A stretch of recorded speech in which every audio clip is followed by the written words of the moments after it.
Hey everybody, and welcome to Monday. I'm not on my normal schedule today. So we're going to talk about a few things here. I didn't start on my normal day today with my painting in the morning because I wanted to get right on to some work I had to do. Hey Ash. I have a bunch of calligraphy stuff on my desk right now. I have the project I was working on last week. I have another set that you guys saw my sample of this morning. This guy. That I'm also working on, but I'm also doing the Modern Calligraphy Summit as the summit progresses through the week. So I missed Fridays because I was at my calligraphy class. So I wanted to catch up on Fridays, start on today. So I had a bunch of stuff I wanted to do, and I didn't actually stop and take the time to sit down and talk to you. So I did not do artwork this morning. I did calligraphy. However, I did frame the piece I worked on last week. It's right there. I got a new frame this morning. So I framed a few new pieces, which is nice. So today I want to talk a little bit about paper type and styling products and pieces because I bought a few extra this morning. So let's get right into it. Oh, P.S. I just went to the gym, which is why I look like a disaster. And yes, I wear makeup to the gym. I'm also wearing a color today. Everyone note, I am wearing yellow. It is very, very unusual for me. I'm wearing yellow. Ashley's singing the activewear song. If you guys have not seen the activewear video done by a group of girls in, I assume given their accents, is Great Britain somewhere, about how everyone wears activewear everywhere. I absolutely refuse to wear activewear as an outfit. When I was in San Francisco a few months ago, I was at brunch with my best friend, and I was so astonished with how many women were walking around wearing activewear as clothing. At one point, correction, you're right, it might be Australia. It's been a while since I've seen the video. At one point, I had said a little bit too loudly, activewear is not clothing, and a few people turned around and glared at me. So activewear is not clothing, but my activewear is super cute. I wear a lot of Fabletics. Let's just do a free commercial. Their stuff is super cute. My yellow shirt's from there too. It's got this really pretty open drapey back to it. I've got my nifty sleeves. Everyone asks me in pictures if you barely see it if I'm wearing a brace. No, it's just my top. So paper type. So yes, I look like crap because I went to the gym this morning. You'll live. Gym is good for you. I'm a sweaty mess. So let's talk about paper type. We had a bunch of people ask in the Modern Calligraphy Summit for the open Q&As, and we just haven't gotten to the paper type yet. So I want to do a little bit about it here. We've talked about it in past Periscopes a few times now as I pull up paper options to show you examples people always ask. So let's start with that. How I decide paper type is actually by project. So I've had a few people say, you know, I offer this paper, this paper, this paper, this paper in these 5 different weights, in these 5 different colors. And then they're confused because their client can't make up their mind. I don't offer any paper types to my clients or colors. I choose them based on the project. So if I have somebody come to me and they're like, hey, I want to do, you know, I really like the look of handmade paper. I'm going to ask, well, what are we going to print on it? Because handmade paper, most of the time, I've not found a printer that'll take it digitally yet. Most of the time, you're not going to be able to do digital on handmade paper. You get letterpress, maybe foil, depending upon the paper itself. A lot of printers won't print foil on a high cotton content or a handmade paper because the paper itself flakes a little bit. So you'll lose or potentially lose a little bit of that foil to the paper flaking, which is obviously a bad thing.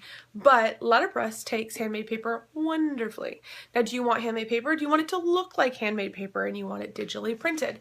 If that's the case, I'm not going to offer my client handmade paper because it's really expensive. I'm going to decal or tear the edges of the paper. So I'm going to start with, what do you want it to look like? And then we'll figure out the paper type. So I had a client come to me. We looked at these menus last week. We're going to look at them again. I had a client come to me and say they wanted foil on a watercolored page. They really loved the idea of the watercolor all being slightly different, so if I could do it by hand rather than printing it, if that was an option. And they wanted each of the guest names on the menus. So let me separate these from the pile that's on my desk right now. I'll flip you around. Alright, so that's these ones. There's my coffee. Oh, you guys saw last week how artists mix their coffee? Hey, I actually did it with the right end. Last week I stuck a paintbrush in the wrong end. It was the paintbrush end, not the other end. Cheers. Okay, so this is the menu that we were just talking about. I knew they wanted watercolor. I also knew they wanted foil, which is the metallic printing. And I also knew they wanted their guest name on top, which I don't have a name on this one. This is just an extra. But between those two, the borders there, that's where the guest name went. So each guest name was on their individual menus. But what paper type could I paint on, foil on, and write on was the problem. So if my client came to me and they're like, I want this paper and I want all these different things, I'd have to say, I'm sorry, that paper can't take one of the three. So we had to find a paper that would take all three. I ended up going with Arches. I had a pretty good budget for it. I wanted the high-end watercolor paper because it didn't warp at all. Like, I didn't press these or iron them. They're pretty stinking flat. This one's got a little bit of bleed on the back. So this paper was perfect for the project. So I got the paper, cut it down, watercolored each individual one, which I'm telling you guys, it took me like a half an hour. It was super piece of cake. I mixed a big bucket of this color and just took a big old brush and washed the heck out of them. Sent them to my printer. He foiled them, sent them back to me. I did the calligraphy and then sent them off to the client. So these turned out absolutely awesome. They will be featured in a wedding and print coming up soon. More details to follow when that's announced. So then I had a client that saw that one and wanted one too. So here's round two. This one, we had some different options because they didn't want it written on. It was just the watercolor and the foil. So this one is on a hot press watercolor. This one is on a cold press watercolor. Now the difference, obviously you can see why these ones, I have these ones because they've got some bleed on them. These papers are two different textures. So this one has a rough texture to it. This one has a smooth texture to it. So because I had to write on this one, I did not feel like fighting the texture of a traditional watercolor paper. These are both Arches. They come in a, hold on, I'm gonna set you down. Stare at that pretty piece of gold right there for a second. Let me grab the pad. All right. This is what the Arches look like. This is not the one I used. This is just regular pad. I usually get the ones that are sealed all the way around. But this happened to be on sale at the art store, so I grabbed it. So that's the type of paper this one is. Yep, as you stare at my messy floor. So these are both the same paper company, two different paper types. The difference between hot press and cold press watercolor paper is that, think of it like it's been ironed. Hot press is flat, like it's been pressed. It doesn't have a texture to it. It's really flat, so you can write on it. Cold press has not been pressed, so this is the one that has that traditional, what you think of as watercolor paper, that watercolor texture to it. This one's also deckled. This is what we call deckled. There's two different ways to deckle paper. You can either have handmade paper that naturally has the faded deckled edge to it, or you tear it, which is what I did for these. So I tore each one individually and then sent them to the printer, which shockingly he did not complain about having to hand feed all these. He thought they were awesome, which is really cool for me. Question was, what type of paintbrush did I use for these? Answer is a really big one and a lot of water. These out watercolor on my wood floors. I just haven't washed them yet. So that's two different types of watercolor paper. These are, they're pretty hefty. I mean, they've got some substance to them. They lay flat pretty nicely. So let's talk about a few other paper types that you see a lot in the stationery world. This one, sorry, question, how do I tear them? I use a big metal ruler. I have a few different sizes of them, depending upon how big the main page is that I'm tearing down. The one I used for these guys, I have a metal ruler that's about 12 inches, so it's pretty reasonably sized. Can I please show how to tear them? You lay a ruler down and you tear the edge. Yes, I can show you that in just a sec. Let me find a ruler real quick. You know what? This is the one I have. So this is the one we're going to use. Let me see if I can set you up without dropping you my coffee cup. You know, we may have to do that when I have a tripod around, because I don't know where my tripod is. Alright, I'm going to start a list. Things I still need to talk about on Periscope. That'll be one of them. We'll do some edge deckling next time I get a request for them. Okay, so next paper type is going to be the Luxe paper type from Paper Source. I'm trying to get it so you guys can, there you go. You can see the texture of it. It's got a little bit of a texture to it. This comes in an off-white, a white that's still off-white, it's not a true white, this really nice blush color, and an aubergine purple. This is called Luxe Blush. So if you ever have a client that's like, I would love Luxe Blush, this is what the heck they're talking about. This texture is actually pretty easy to write on. This was much easier than the cotton paper I was struggling with last week for the same client. This is that same rose gold ink. Yeah, I love Luxe Blush. This paper is awesome. I love working with it. So it takes the metallic really well, it takes the ink well. Shockingly, the texture is not hard to write on. So it is a little bit heavier in stock than Paper Source typical envelopes, but it's really quite nice. The next one that I use a lot, this is just standard flat paper that I print on quite often, but you guys can see how thick it is. It's got a pretty good heavy weight to it. Paper is measured in 2 different measurement systems. One of them is pound, and the other is that I never use is GSM, I think it's called. I never use it, so I'm actually really unfamiliar with it. I use weight because it's what I'm familiar with. This is 220. This is actually not a true 220 because 220 does not pull very well through most printers unless it's a letterpress or a foil.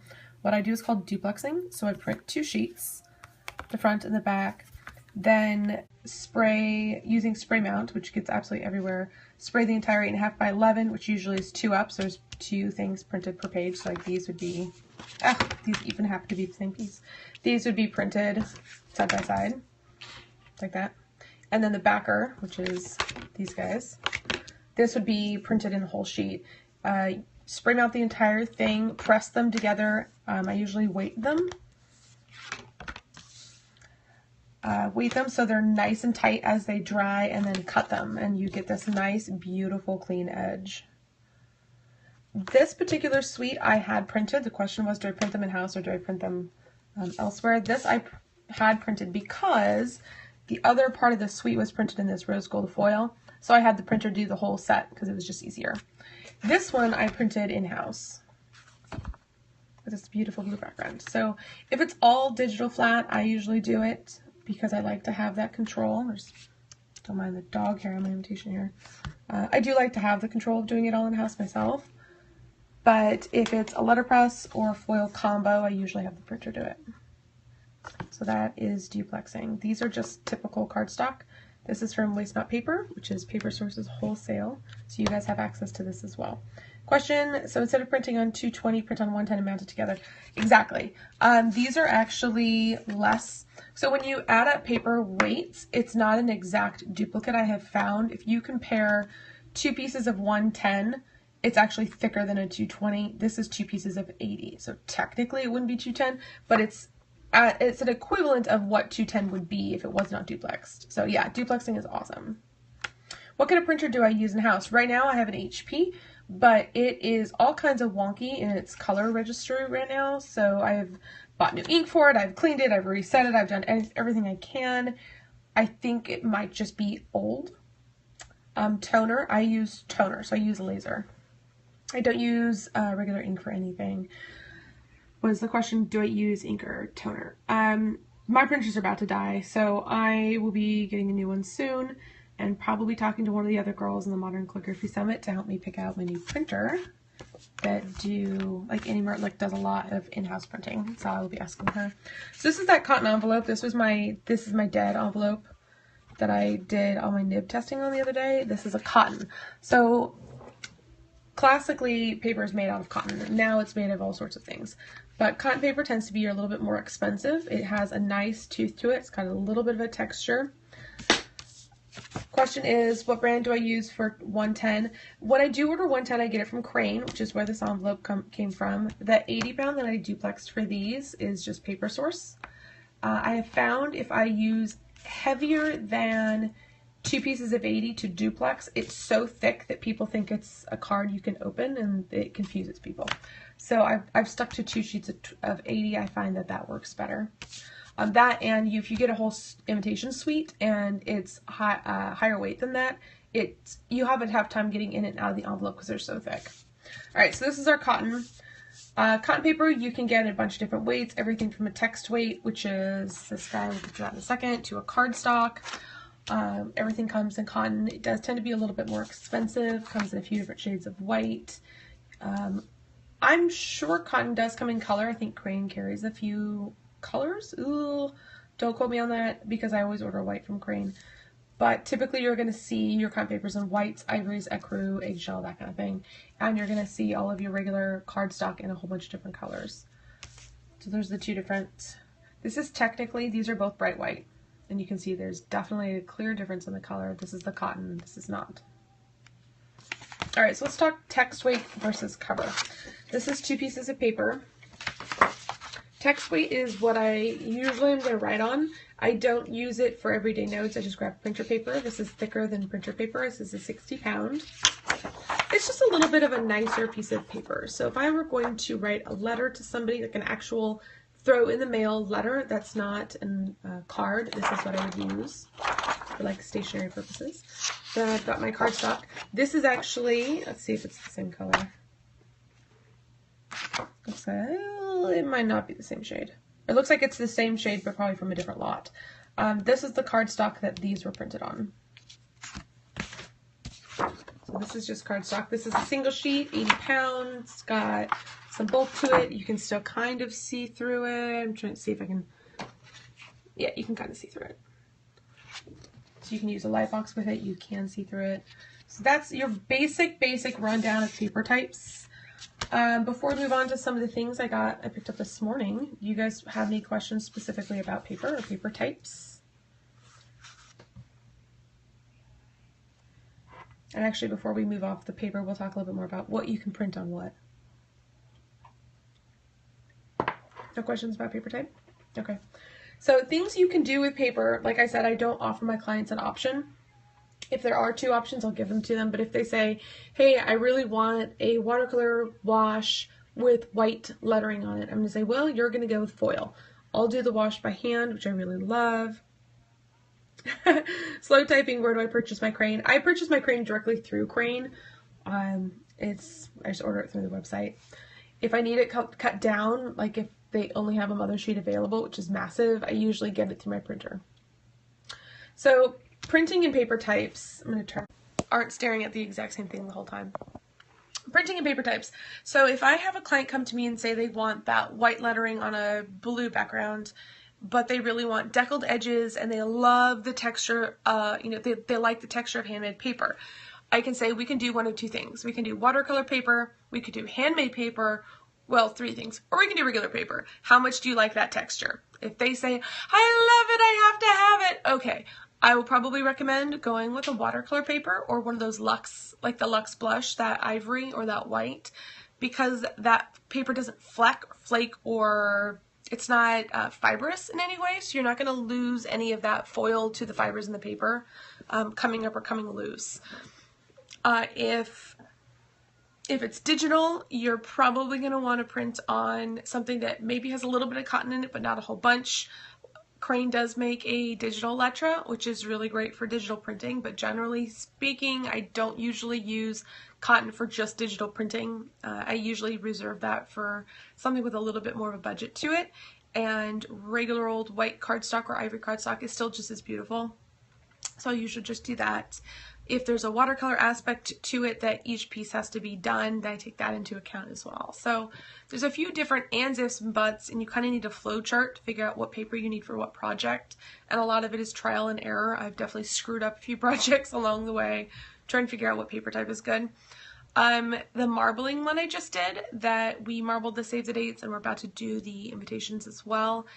I had gone into my printer, we pulled out all the paper he has to use, and I brought my marbling stuff, and we sat there and we marbled a bunch of stuff so we could figure out what paper took the marbling the best, what paper the color looked the best on, because some of the marbling was a little muddier than others, and what paper warped the least because of the water application. And we found that the Crane Letra did, because that super high cotton content, it took the color much more crisp and had a much more striking contrast than the non-cotton paper.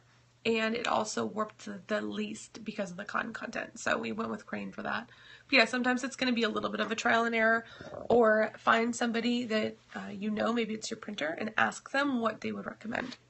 All right, so let's talk about props. Get this paper out of my way. So I bought a few new props today, and I bought one last week as well. So let's take a look at these. So one thing I bought today that I'm actually really excited about is this slightly phallic carrying thing. It's actually a dip bowl. These are over there. It's a dip bowl, but in my last calligraphy class, this is what I've been using for my ink. It leaks so bad. Question from Sarah: can you do Periscope sometime about business stuff, taxes, licenses, etc.? Oh, it's such a catch-22. I am probably not the best person to be doing it. I seek legal counsel when I have to figure all that stuff out. So we can talk about what little I know, but I'm probably not the best person to be asking. That's stuff that sometimes in your business you need to figure out what you love to do and stick to it and forget all the rest. And by forget, I mean delegate or hire somebody. That's something that I hire somebody to do. I recently have moved from a sole proprietor to LLC. So moving all that stuff over from California to Pennsylvania, I've learned a few things. I don't like doing it. I hate doing it. It is a chore. It is not a pleasure. I don't enjoy it. It is awful. And I hire an accountant and an attorney to figure it out for me. Turning back around. So anyway, so I was going to my calligraphy class. Oh, backing up 1 second. What weight did I use for the marbling? I did 90 and duplexed it. So it's 2 pieces of 90, which are a heck of a lot thicker than 2 pieces of 80. The save the date was so thick that when we did the invitation, I'm like, we're going to go down 10 pounds on the paper because I was concerned about it not fitting in the envelope, and I also went up on the envelope size. So we went to 80 pound rather than the 90 pound duplexed, and then we did 7.5, not 7 envelopes, so they're a little bit bigger. I wanted a little bit more wiggle room, so I could guarantee that my invitation suite was going to fit. That would be awful if it didn't fit. Okay, so back to my phallic carrying dip thingy. So I go to my calligraphy class. This thing always leaks. Even if I carry it flat, I still tend to get it to leak a little bit, and I've been using my walnut ink a lot too. So last week I took my 2 inks to my class in a 6-inch cake dish, like a baking dish. So while I was out, I was like, you know what, this is actually kind of cute. I found one that was like a little glass basket for Easter, but it was a little girlier than I usually like to go. So this guy can hold in my inks when I go to class. It sits in my car without spilling or tipping or jostling, and I can just take it with me. So I got that. It's not super exciting. Okay, styling wise, I use a whole bunch of different props for my website. This last round of pictures I did a really shoddy job of styling it. I'm not real happy about it because I was sick of all the styling props I had, so I got a few new ones. So let's look at these. Those are not new. Those were just sitting in my bowl. So I picked up 2 of these guys. These guys are awesome. They're from Terrain. $4. Yes, please. I think this guy was like 6. Nope, 10. Just kidding. So I picked these up last week when we had our calligraphy summit and meetup. They were pretty. Like the texture. I love the color. Something that I use fairly often is this little guy. Just a little blue guy. I used to have one in white. It has mysteriously disappeared. I don't know where it went. These 2 usually live on my bookshelves, so I have a pile of ribbon that I cram in here that is kind of my favorite ribbon. But I also use this ribbon a lot for styling. There's some really pretty silk. There's some really pretty lace in here. This is actually from, it was from a suite I did a while ago. It's really pretty. It was, the bride had her dress made, so this was extra lace from her dress that we used on her invitations. I also have some cording in here and some embroidery thread. I use embroidery thread a lot. I have tons and tons of different colors of it. This is actually from the suite that we mailed out in December that was black and white with a seal on it, a wax seal. This was the leftover embroidery thread from that. And I've got it in a few different colors and some, you know, sequins, because why not? So I've got this little stack of dishes here and my mini spoon, which I should have used to mix my coffee. This guy has a cork on it. It's somewhere in the bottom of my styling box. I've got a little white plate that just has some nice texture to it.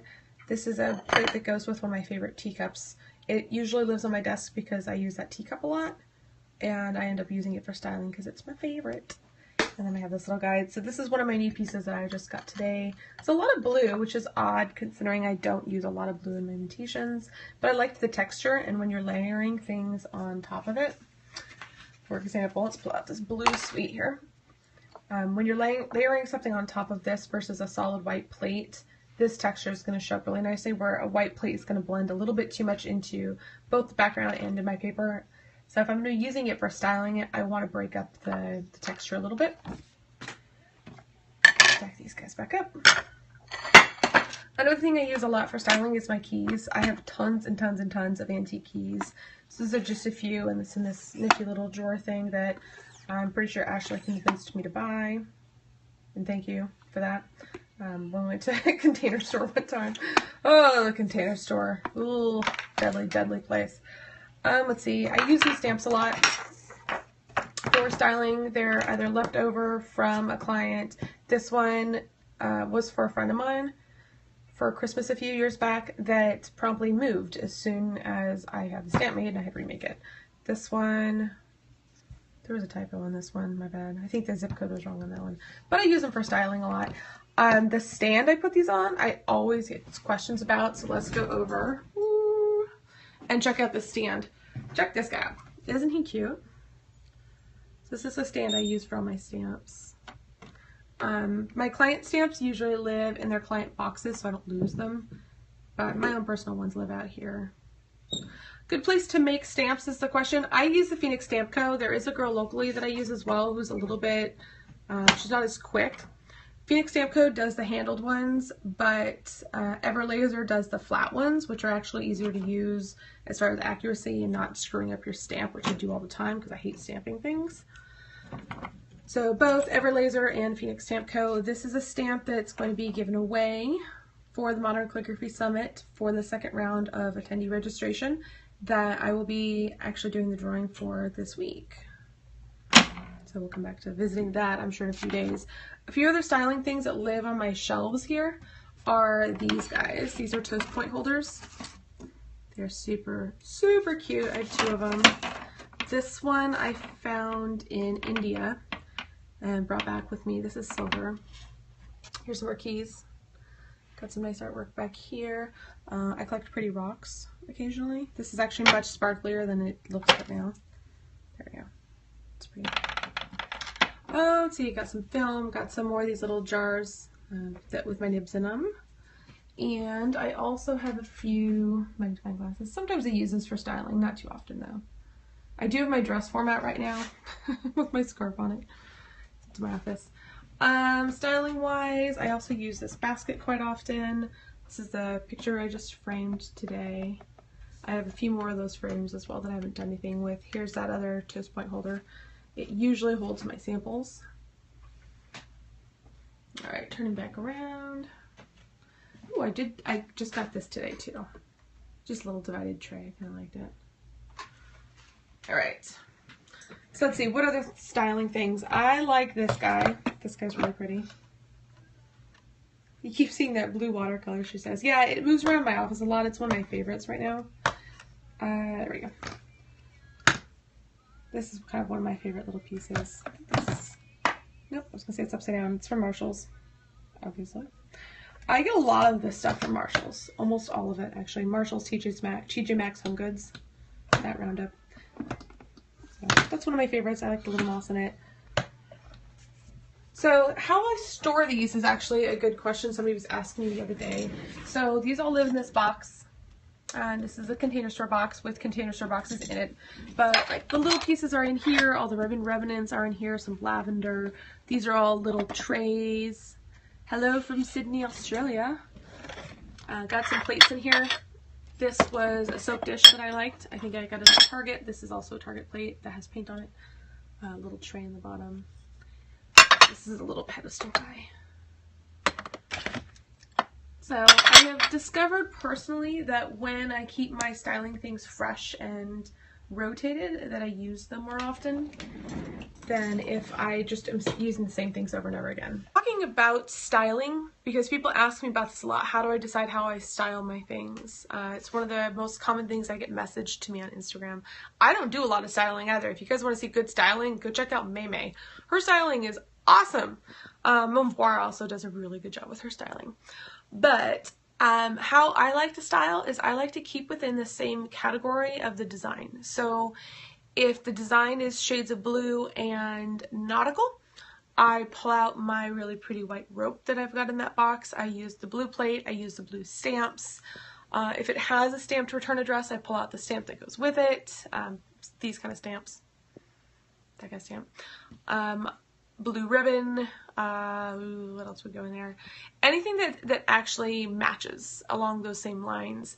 If it doesn't seem to be cohesive, I don't use it. So if I've got a blue watercolor suite and I happen to have pink roses that day, I'm not going to use pink roses in that. It doesn't go with it. I'm going to pull from the inspiration of the initial design, whether it was watercolor, airy, bright, windy, Santorini, formal calligraphy. I'm going to use all of those things rather than pulling from a design that's not necessarily cohesive. Does it look good? Sure, it can look good. Is it the best decision? No. Save those pink roses and choose something that has the blush in it that day. So that's kind of the general rule of thumb I like to keep when I'm working on styling and pulling things to style. So when I'm actually shooting, I have my styling box out. I usually line up a couple suites and put their styling details with them to remember what I'm using where, and they don't overlap too much. So I think that's it for today for the most part. Let me just block that user. Okay, question, do I use natural lighting or studio lights? I use natural light as much as humanly possible. I very, very rarely, actually no, I only use natural light, but it is a pain in the butt sometimes. And I wish I had good studio lighting that I could rely on. But I love natural light and the way it looks so much better. I have learned that shooting on my floor in my office is not the best decision as shooting on a desktop. Even though I have good windows in here, there's my good windows, I have 2 of them, the lighting on the floor is just enough darker that I'm never completely pleased with the photographs. I do need to shoot on a desk. Unfortunately, I shoot at 1.8 50mm prime lens, so I have to get pretty far away to actually get any of those details looking down. So there's usually a stepladder and climbing on the table involved, but you do what you gotta do, right? How many photographers have you seen rolling on the ground to get a perfect shot? There's a really great shot on my Instagram, you guys, of filming part of my Modern Calligraphy Summit instructional video thing, where Ashley is perched on top of the secondary desk. I think she has one foot on one desk, the other foot on the other desk, over a tripod, teetering, watching me write. So it's a pretty good shot. It's one of my favorites. So yeah, we definitely climb on the desks a lot.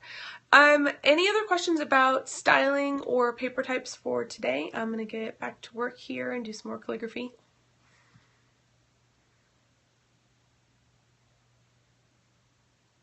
It was a cool vantage point. My favorite vantage point was actually watching you climb up there. She didn't fall off either.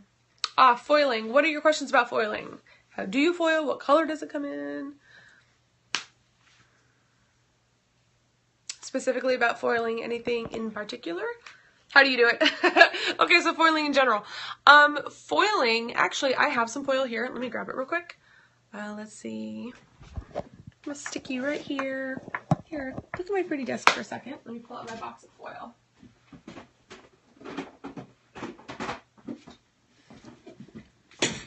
Alright, so I do not do foil printing myself, except for the toner reactive foil, which I just saw pop up as I picked up my phone. So this is toner reactive foil that you can get on Amazon. It looks like, turn you around. It's super, super thin. It's got a matte one side, shiny on the other. This is toner reactive foil. I have not had the best of luck with this stuff. I have a whole box of it. There's a rose, there's a gold, there's a silver. There's some white in here. There's some white. Yes, I can never get it totally to adhere either. And I actually just did one the other day, so I can show you. I did an oil with the poodles already. Alright, so this is a toner reactive foil, and you can see the black spots in it where it did not adhere properly. I have tried 2 different laminators. I have done coated cardstock and non-coated cardstock. I've done watercolor paper, non-watercolor paper, cotton paper, non-cotton paper. I have done putting it through my printer. I have done ironing it with an iron on an ironing board. I have tried of everything and I cannot get this stuff to freaking work.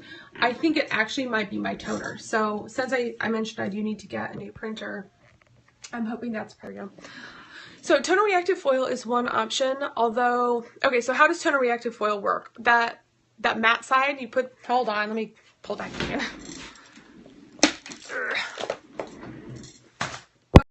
Okay, so I would do my print in black and white. So we're going to pretend that this is black and white because that's what I have on my desk. Print it on black and white, so the toner is black. You do have to do it on a toner printer. You cannot do it on inkjet. You then put your foil on top of it. You'd cut a piece out, put it on top, shiny side up. I usually do it, I've tried taping it to it, I've tried running it through between overheads, I've tried running it through a different paper. I really have tried to do this. So you cut a piece out that fits your print that you're going to be doing the foil for. I usually fold it between a piece of text weight paper and put it through a laminator. And the laminator adheres the toner reactive foil to the toner, and when you're done, you just peel it off. Now this is going to be a little weird. I'm going to spin around here. I'm going to see if there's any floating around in my trash can because I literally just did one the other day. I don't see any. Alright, next time I do one, I'll keep the toner part of it, or the foil part, because as you lift it off, all of the silver sticks to your toner. So my problem is it doesn't totally stick to my toner. I think it might be my printer because I've tried absolutely everything. Toner reactive foil is really great for a one-off if you're doing a Christmas card or a Valentine or something like that. I do not do it that way. It would take me hours and hours and hours and hours. That's why I send mine to a printer. So a printer uses essentially the same stuff. It looks very similar. They also use it mostly with heat. There's a few other different ways you can do it, but it's mostly with heat. They take a plate similar to a letterpress, usually made out of polymer, can also be made out of copper, and that plate gets heated. Okay, print on top of the toner reactive again. Come back to that in just a second. And it presses that foil onto the page and you get this as a result. Super, super beautiful crisp edges. When I'm using it for a client, I absolutely, absolutely, absolutely have them printed. The toner reactive is not as efficient and it doesn't look quite as crisp where the print that I get done, that plate presses into the page just a tiny bit, so it has this really nice finish to it. Do I keep the steel plates or give them to my clients? My printer keeps them. If I do need something reprinted, they will reprint it for me. When I'm doing my own letterpress pieces, I keep them for the same reasons. Is if I need to rerun them or if I need to run samples, for example, I have a plate that I can use. Someone asked, can I double print the toner, I believe was the question, for the toner reactive foil. I tried that. Didn't help. Do you know any online printers that will do foiling? Yes. HQ, Printer HQ, is that what it's called? I've never used them, but I'm a member of a group, the stationery people on Facebook, and a lot of people swear by them. They're more expensive than my printer. Stationery HQ, yes, I was right. Print for less. Oh, Ash, is that the people that just did those cards at Christmas time, the New Year's cards? Because those were awesome. Okay, Print for Less. I saw the product they did for Ashley and they turned out fantastic. I was really impressed. Their turnaround time was insanely fast. Stationery HQ is another one. I've heard really great things about them, but I've never used them personally or seen their work. Where Print for Less, I saw the cards Ashley just had done with them. They're really good. So that is how foil works. When I get my letterpress up and running, we will do some on letterpress as well. Who is my printer is the question. I use a few different printers. I use Nexum Printing in Phoenix for most of my foil. The reason I use Craig is he never complains for the weird projects I sent him. Hey, I deckled all these. They don't have a straight edge on them, so you're going to have to hand feed them. And he's like, okay. He's really, really great about it. I also started with him as a new designer sending things to print where I'd always printed in-house. So I came to him and I was like, I have no idea what I'm doing or what you need from me. how do I do this? And he was really helpful. I have had issues with him printing digital and letterpress together, so it's not who I use for my letterpress anymore. I currently use a printer also locally called Casa Papel. They are, clarify the samples. Do you mean samples for your clients or samples so you can see his work? Casa Papel is not nearly as fast as Craig. Craig can turn a project around for me in just a few days, which is freaking amazing. So even with shipping things there and back, it's still faster than doing them locally. Question is, most printers want to run a bulk job, 100 plus. He'll do any size for me, Craig will, and actually Casa Papel will as well. Casa Papel is a lot slower though. Sample tablet for a photo shoot. Honestly, for photo shoots, I would not do this investment. I would do either toner reactive that I can print at home, but I would not put the investment into foil. Foil printing is usually about $225 to $250 per piece that you print, in addition to the cost of the plate that you have to have made. Plates are, you know, $80, $120, $150 depending upon your size. For an invitation, they can get up to $180, $200. So for me, if I want a bunch of pieces run for samples to do for photo shoots, they're all going to be different. I cannot guarantee for a photo shoot that it's going to be gold printing or white printing on blue. It depends way too much on the project itself, and that's not cheap. A project of a couple hundred things being printed, it's a couple $1,000s. So if I'm gonna go to my printer and say, hey, I want 2 off of this and 1 off of that, I don't have a calculator on my desk. So for she says it's cheap compared to Europe. That's a possibility. It also depends on the weight of your dollar or your euro. So here, if you're doing a styled shoot, the cost falls solely on you. No one's going to reimburse you for that styled shoot. So the investment you're putting into the project is the cost that you're investing in the pieces you're producing.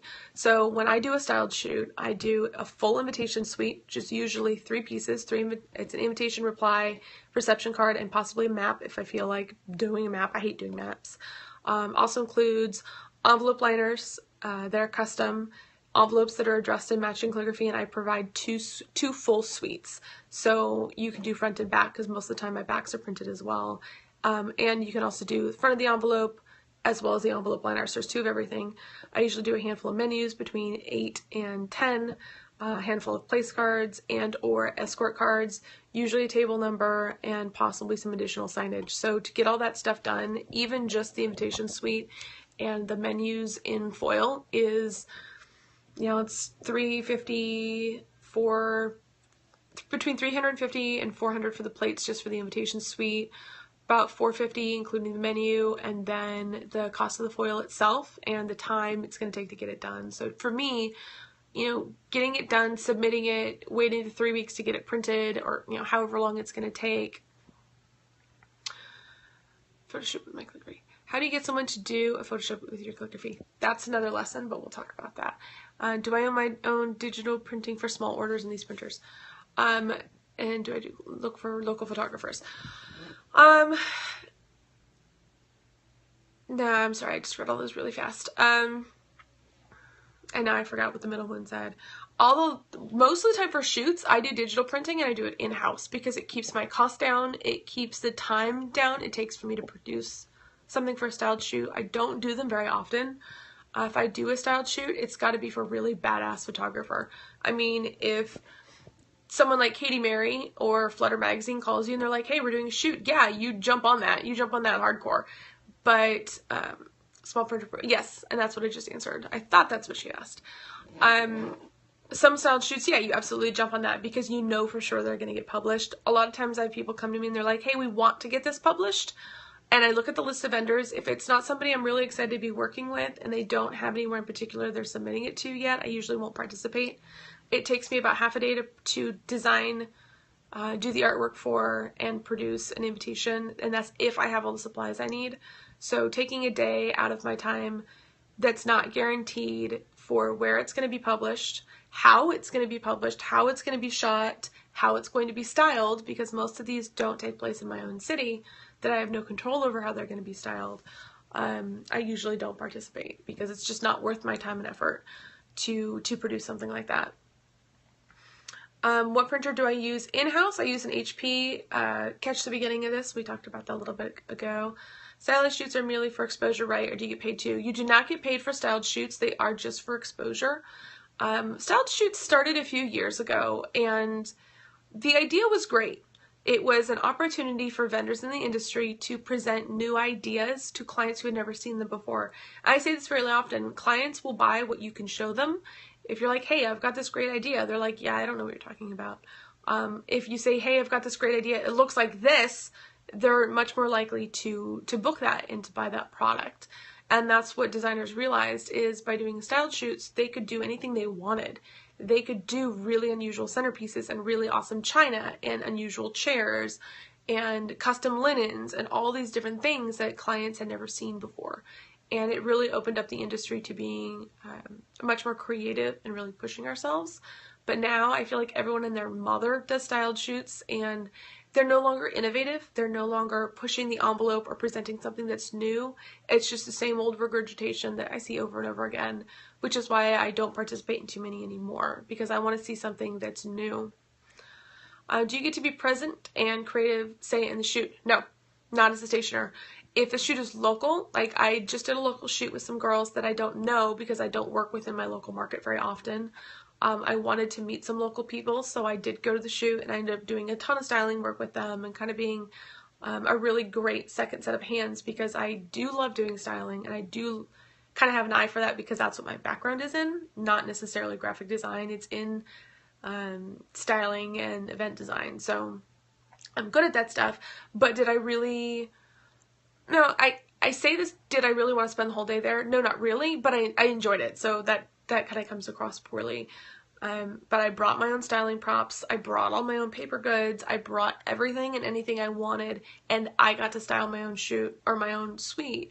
But that's not usually the case. Usually you send them to the designer who's hosting the shoot, whether it's run by the photographer or sometimes it's run by the event designer, and even once in a while you get the florist running it, and they have all and any creative say over what goes on in that shoot. You have nothing. Your job is to provide, just like you would for a client, provide the product that is being asked for under the style and the direction that's being asked for. If it's not your style, don't take it. If it's not something you want to do, don't take it. You are allowed to say no to these. They're rampant in the community right now, which is, it's great in a lot of ways, but it's not great in a lot of ways. I think it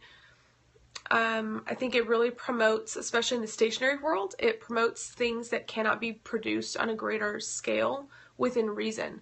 All this beautiful, beautiful, all done in hand calligraphy on custom handmade paper isn't realistic for a client to purchase.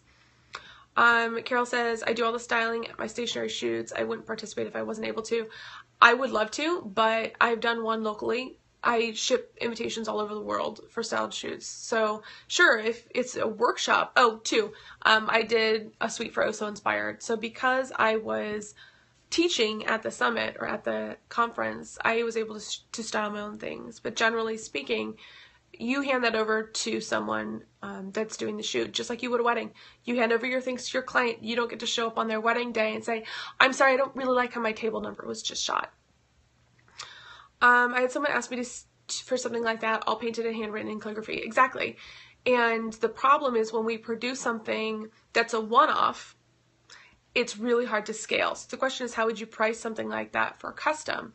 That's the problem. And that's something that I encourage newer calligraphers and newer stationers to do is, sure, if you want to do a one-off piece because it's for a shoot, and why would you have it printed or print it when you can just write it and it's going to take you 20 minutes or half an hour? It's easier to just write it out.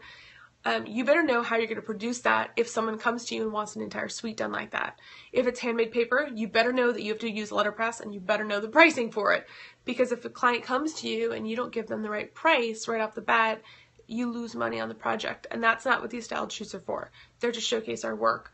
The other question I get a lot for styled shoots is, I didn't get my pieces back from the photographer. Don't expect to get your pieces back from the photographer. You donated that to that shoot. Do you think the florist gets all their flowers back? What if they want them actually handwritten? You tell them they're crazy pants and they're not going to have it. Sorry. Nope. For us to write an entire invitation suite repeatedly in calligraphy ain't gonna happen. If they want 5 because they're having a really small destination wedding and it's more for a memento, sure, I'll do 5. More than that? No, that's what printers are for. You do a master copy and you print that sucker. There's no way you're gonna do them all by hand. I do get clients once in a while who want the guest name on the invitation itself, especially for a destination, a smaller wedding. Leave a blank space for the guest name and you go back in and fill them in just like you would for addressing the invitation. So if you don't know how to produce on a larger scale, that's fine. It's just gonna take some research. And knowing, again, those paper types. If you didn't catch the beginning, check out the beginning for paper types and printing. There are certain things you can and cannot print on with certain types of printers, so it's kind of a flow chart. Do you want deckled edges? Yes or no? Yes. Okay. Do you want metallic? Okay, well then you can't use this paper, this paper, and this paper. So it does take a little bit of trial and error, and it takes some experience, or it takes shooting somebody like me an email and being like, hey, I just got an inquiry for this, walk me through how to not screw up this pricing. Because I would rather help you guys out than you screw up the pricing of our industry. Accidentally, of course. But when we start out, we all do it. Every single last one of us prices incorrectly, whether it's emotional or just because we're inexperienced and we say, I want to get the experience to do it. I want to have this for my portfolio. And that's not necessarily what you should be doing. And no, unfortunately, I don't have a flow chart. I should. It's all in my head. I could probably make one. I don't know if I feel like making one, but I could. But yeah, it's important to price yourself correctly. How do you decide what type of envelopes go with the paper you choose for the invitation? Good question, Holly. Personally, I choose it based on what my overall aesthetic is. So for the suite I'm working on now, the Luxe Blush invitation, or the envelopes, that's actually the invitation is designed by Jill from Shindig, and she picked out the paper types that her client wanted. When I do it based on formality, I do it based on what color ink they want, what looks good with the overall design. Sometimes the client's like, I would really love navy blue envelopes. Sure, navy blue envelopes it is. Envelopes are usually the easy part. That's pretty piece of cake. I typically either use Crane or use Waste Not Paper, Paper Source's wholesale program. Very rarely do I order from anywhere else. The 7.5s I just ordered for the marbling suite, I found a set of pale gray. They're so pretty, with a pointed flap and a 7.5 mailing envelope in cotton, which was really hard to find. And I could not tell you off the top of my head where I got them. I'd have to look it up. But generally speaking, I stick with companies that are tried and true for both paper and envelopes, so I know what I'm getting. Question is, I have envelopes that are so hard to write on that it doesn't matter what ink yeah, exactly. I'm sorry, sometimes you get things from Wedding Paper Divas or Minted that are just shitty envelopes and they freaking suck and they make you want to pull your hair out. Yeah, use a brush. How do you get around those? Yeah, exactly. Ash is like, is it from Minted? Yeah, Minted envelopes can really be bad sometimes. You can use a brush if they're interested in brush calligraphy. That would be an option. Or using something that has a felt tip on it, like a felt tip calligraphy brush pen would work. Depends on how much it bleeds. Some of those envelopes that are really bad to write on also bleed really bad. So if you use something like a brush tip pen, it feathers the whole thing.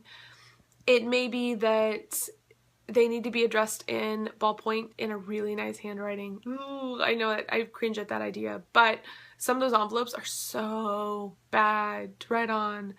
But that's something that you have to expect when you have clients coming to you and they're like, here's my envelopes, address these for me. And it makes you want to kill yourself because they're so difficult. I worked on a project with my former business partners, or my former business partner, Jenny. She was working on that. She was having trouble because it was not only awful envelopes, but she was working in gold. And it was before we discovered Pearl-Ex and how to mix gold paint. See a video from a few days ago. It's on Catch if you didn't catch it. If you didn't catch it. About how to mix metallic paint, because the metallic inks that were out there were awful. They had no flow to them. There were very little pigment and a whole lot of sparkle, so your upstrokes were basically non-existent, and having to go over those over and over and over and it was terrible. It was extremely slow going. Fixative, that's interesting. Any brand. Fixative for what? Feathering, because I know that'll work for feathering. I've never had a set of envelopes that are that bad. Find mist of aerosol hairspray in envelopes that helps. That is true. I have heard that. The other thing is waterproofing. That is like the question everyone is figuring or freaking out about is how do you waterproof your You don't waterproof your envelopes. If your envelopes are getting that wet in the mail, the whole thing is soaked. There's no point in trying to waterproof your envelopes. I definitely use fixative and hairspray when I'm working in chalk. Gold mixed with monocalligraphy. What's the consistency? Yeah. So we did 2 different types of how to mix metallic ink. I did one for the Modern Calligraphy Summit, and I did one last week because the ink I'm working in right now is rose gold. And I have a copper project coming up next week, so we talked a little bit about how to mix it. You can catch it on Catch, K-A-T-C-H, under, it's actually under my Twitter handle, which is DH of Moira, because they don't give me enough letters to put in my entire business name. But yeah, we talked about how to mix metallic ink, both through the Modern Calligraphy Summit as well as on my Catch. Check that out. We talk about all the ingredients and what texture it should be and all that. So it's like everything else in calligraphy. It's my way of doing it, and you got to take it and figure out what works best for you based on what you're using it for. And we talked about that as well. Paper related, what do you use for envelope liners? Is there another app that you're going that I'm going to be addicted to? No, Catch is just Periscope. Because Periscope only keeps the videos up for 24 hours or whatever. I think it's 24 hours. Catch is we'll store them permanently. That's all. Nothing exciting. Oh, blast. What was the other one? I'm bad about this. I read the questions and then I answer the last one. I should answer the first one first. Liners. Thank you. You guys are so much better at this than I am. What do I do for envelope liners? So I do one of 2 things. If I'm having them printed by a printer, I have them cut my envelope line, print and cut my envelope liners for me, and they use a big die for it. If I'm doing that at home, I have a template that I've created in Photoshop that just has the outline of where my template should be. I drop my artwork on there, I print them out and cut them up. It's pretty easy. Someone asked me, actually just this morning we were having a conversation about envelope liners and if I cut them and then do all the artwork. No, all of my stuff is digital and printed. So I do all of the original artwork, scan it in, put it into digital layout in Photoshop and Illustrator, and print it from there. So none of my artwork is done ad hoc or on individual pieces unless otherwise specified. Every once in a while I have one that has like a watercolor wash that's done individually. Paper Source sells envelope liners. This is true, they do. They sell the plastic templates that you can use to cut out your envelope liners. Mine's basically the same thing. I just don't trace around each one because it would take me bloody forever. I print it. So it just saves me a huge step when it comes to actually the production line of it. So if you can print them, it's even better. If you are a designer and you're printing out all your stuff anyway, you just make yourself an outline of what an envelope liner looks like. I take an envelope apart initially, measure it out, put it into Photoshop, super easy. Have I ever used a Cricut or silhouette cutter? No. Yes, I've used them. No, I don't currently use them.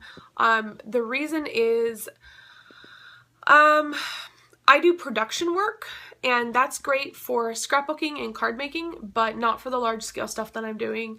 If I do something that needs laser work done, I want it to be able to bust out pretty quickly, and both of those machines just take too long for me.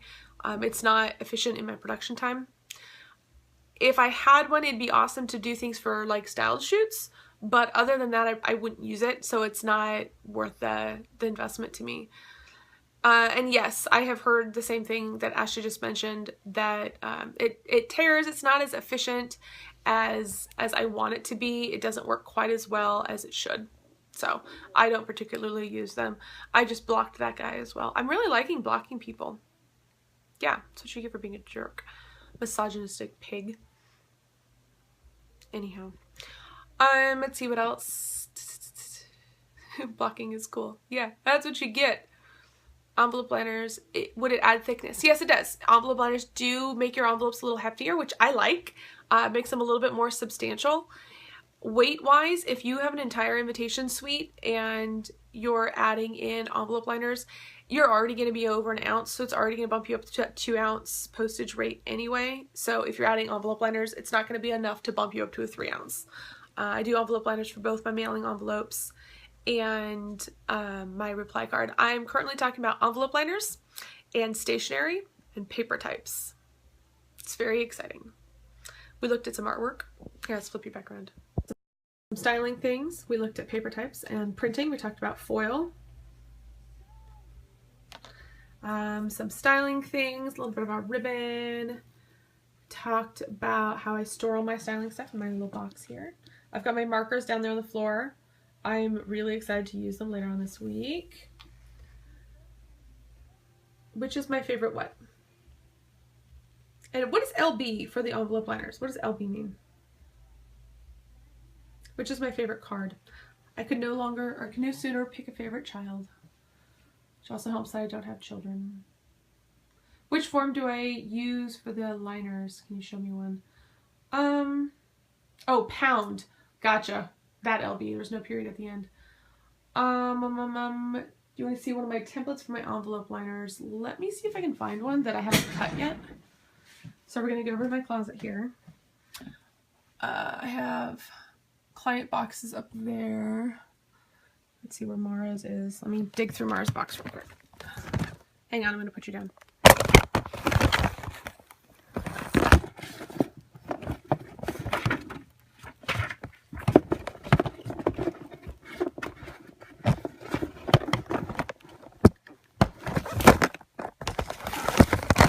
Sorry about that, view. Okay, I don't think I have any that aren't cut yet. I'm sure I have some around here somewhere. Ah, found one. Okay, so this is what my envelope liners look like before they're cut. So you can just see the super basic cut lines on either side. This will fit in A7. Just one up on a page. The A2 or the 4 bar, I can do 2 per page. Yeah, it's really basic. And then obviously you cut that out and you put it in your envelope. Here's the little guy for this. So this one is hand watercolored. I didn't iron it yet, which is why it's a little bumpy. That's the suite it went with. These are just the last few pieces of this suite that I haven't filed yet. So, there you go. Do I print on normal paper for the liners? Basic. Better than, yeah, it's definitely better than the plastic templates. I do hand cut these. I don't have a big press cut. Ashley has it. So, and that clearing throat was just because we haven't set it up yet because we don't have room yet. This is another envelope liner. It's an A9. It's a little bit bigger. These were for that winter wedding with the red. What paper do I use for scanning purposes? If I'm doing hand lettering, hold on, let me read all these hand pages. What paper do I use for those? The hand-done watercolored envelope liners, which is really hard to see in that bright light. Sorry about that.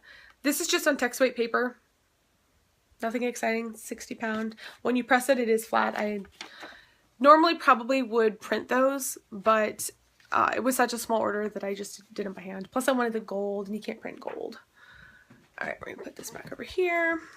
Let's see what else. What paper do I use? How do I iron them?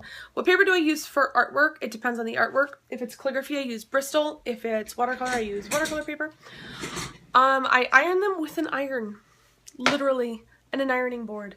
I've talked about this a few times. I'll have to show you guys someday because everybody is in disbelief. You can iron paper just like clothing.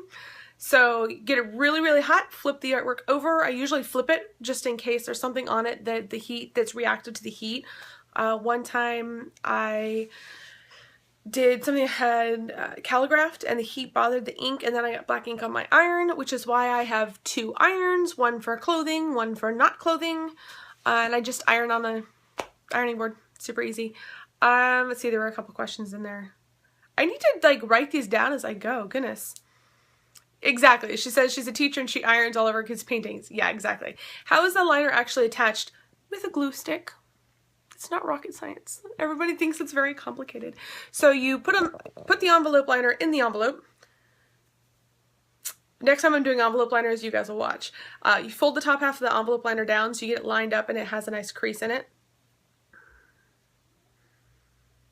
Okay, I'll come back to that. Watercolor paper for scanning. Just a second. Self-made plastic stencil lines and just go around them.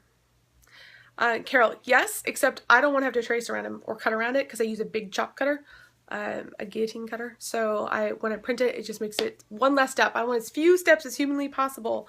So envelope liners, you fold it down, pull the top up. You only glue on the flap itself because as you close, it'll shift a little bit. And if you glue the whole thing, then it just crinkles. Yeah, glue stick works fine. What do I use for my artwork when I'm scanning it in paper-wise? Since we're talking about paper types, I use watercolor paper. It does have a texture to it, which makes it a total pain in the butt to scan. I've gotten better at it, and reducing the noise of that background texture is kind of a, it's not the most fun process, but it's part of the process. And I've used non-watercolor paper that's smooth. I've used the hot press that is smooth. It just doesn't have the same reaction to it with the paint, and I really prefer the way cold press paper reacts to my painting, so that's what I use. I just deal with the fact that I hate scanning it in. PSA, public service announcement. Exactly. She's saying she spends too much time cleaning it up. Well, there's a catch-22. One, you need to know when to stop. You need to know when it's not going to affect your printing. Have I ever tried taking photographing watercolor over and scanning it? Taking a photograph, watercoloring over the photograph? I'm not sure what you mean. Back to my PSA. I talked about this a little last week, and I talked about it with Ashley in our taking a photo. Taking a photograph, watercoloring it? I have no idea what you mean. Ashley and I talked about it on, was that Friday? The day I procrastinated? Yeah, I think so. I went to the city with Ashley. We were packing. We were acting like nutballs. A bunch of people were like, woo, happy hour. We're like, actually, we just started drinking. We're just goofy. We were having a blast. But, no, I don't remember what I was saying. Ash, what was I talking about? Yeah, it was pretty funny. I totally lost my train of thought. I talked about envelope liners. Don't monkey face me. Tell me what I was talking about. Where was I going with that on Friday? She forgot to. Envelope liners, watercolor, skating. Oh, public service announcement. That's what it was. I got there eventually. Yes. Thank you, Holly. Someone's paying attention. Our PSA is that by we, I mostly, well, no, we'll get to the we later, but we're going to be looking for someone to hire on. Ashley and I both own our own companies. We're both local, and we both do artwork and calligraphy, etc. I work in mostly weddings. She works in mostly lifestyle, and it's going to be going a little bit harder in that direction soon too. So we're going to be looking to hire somebody on to help in a few different aspects of the companies, and a lot of that is going to be cleaning up the artwork and cleaning up the calligraphy and stuff. So we're pretty excited about it. Personally, I'm aiming for this summer. When I move and I have a full studio space, because this space is small and it kills me and it's a mess all the time. I do have to say my desk is a lot cleaner now that I'm doing periscopes every day. So if you are local or know somebody that's local, we're looking for somebody that has fairly open hours, because we would like it to be on the higher end of part-time, if not close to being full-time. Somebody who likes to be creative, who wants a creative space in their life, who wants to learn all this stuff. We have no problem teaching and training. Graphic design background would be awesome. A mom with young kids, maybe heading off to preschool or kindergarten, would be perfect, because we can work within those hours. That'd be great. So yeah, keep your eyes and ears open if you know somebody, and send them our way. Yep, Sydney is a little too far. That'd be a heck of a commute. Laurel says, I'll do it, but I have no experience. You know, experience doesn't really matter to me, because we can teach. I learned basically by knowing what I didn't know and figuring out how to do it. So I definitely don't know everything. But graphic design student would be good if it's more than, or somebody with a recent degree. I think school hours would probably take up too much time. But yeah, we want somebody who will grow with the company and help the companies grow, etc., etc. That is the end of the PSA. Okay, this is getting pretty long, so I think I'm gonna check off for the day. What time is it? Aye, it's 5 o'clock. I had a lot to do tonight still, and I don't like to work late, so let's see how much I can get done in the next hour and a half. Alright guys, well have a good day today. You're welcome. Think of questions for tomorrow. I'm going to be watching the rest of the video from the Calligraphy Summit today about digitizing, which is awesome because I don't know everything there is to know on the face of the planet about it.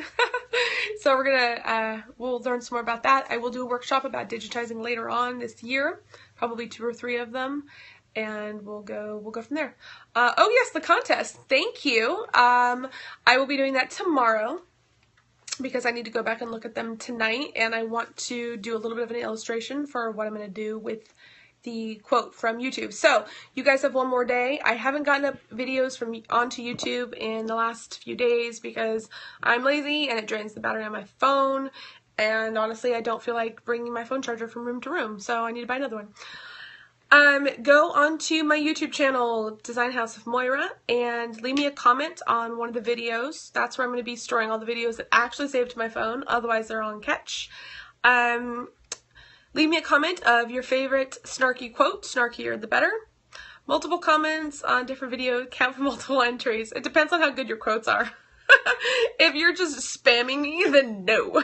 If they're really good, I'll consider it. Friday's video is not there, correct? I think so. I lost one last week. I think it was Friday's. Yeah, sometimes they just don't save to my phone. I don't know why. Sometimes they do. Those ones go up on YouTube, and I usually edit them because if I turn my phone, like if I'm doing artwork and I turn it like this, it gets really disorienting, flipping back and forth, so I'll usually edit that part out.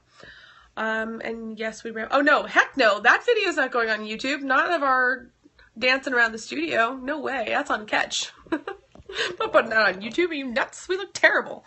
Of course I look worse today. But yeah, leave me a comment on YouTube. There's a post on Instagram a few days ago about the same thing with a little bit some guidelines. Can't be copyrighted, no copyrighted quotes. But tag somebody on Instagram if you want an entry for there as well. And hop over to YouTube, check out the videos, comment on the one that maybe is your favorite.